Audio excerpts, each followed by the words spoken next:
दोस्तों, गुलज़ार अली चांडे जो ही लाजवाब कलाम आहे।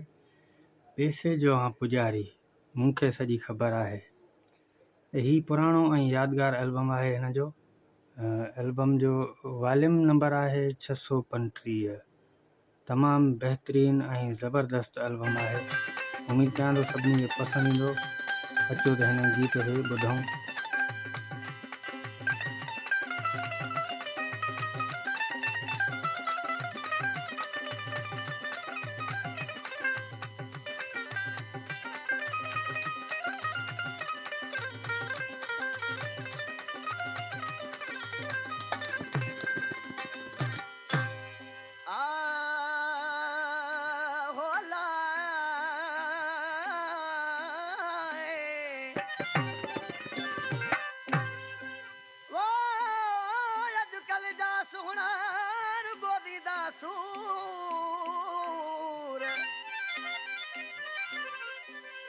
अजकल जा सुहणार गोदी दा सूर नाए दीनो यार हु कंदा भी त जरूर जे पजी वी दुनपुर त गद हुंदा गुलासन चवे।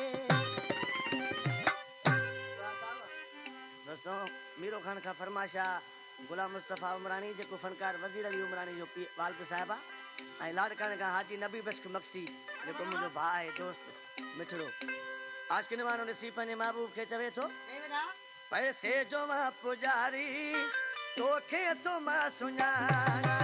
पैसे जो मां पुजारी तोखे तो मां सुञाणा।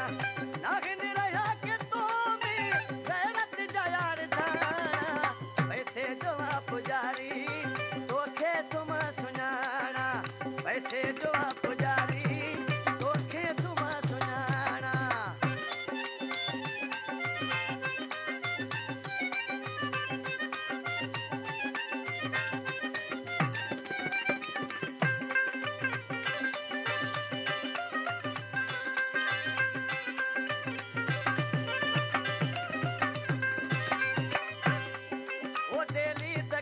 तुझो मिठड़ा पंजाब आगे डेली त खर्च तुझो मिठड़ा पंजाब आगे।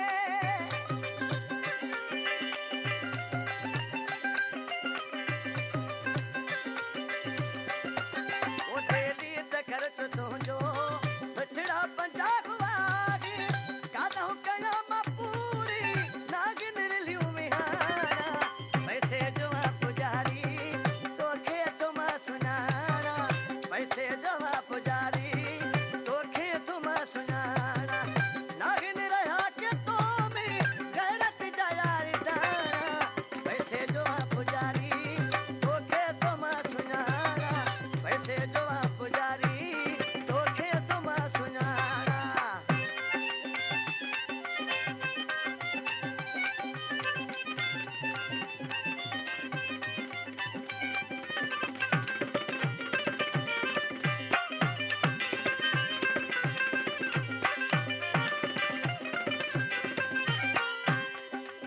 बनी नहे कुबारो खपाए तो खेदिया माँ। बनी नहे कुबारो खपाए तो खेदिया माँ।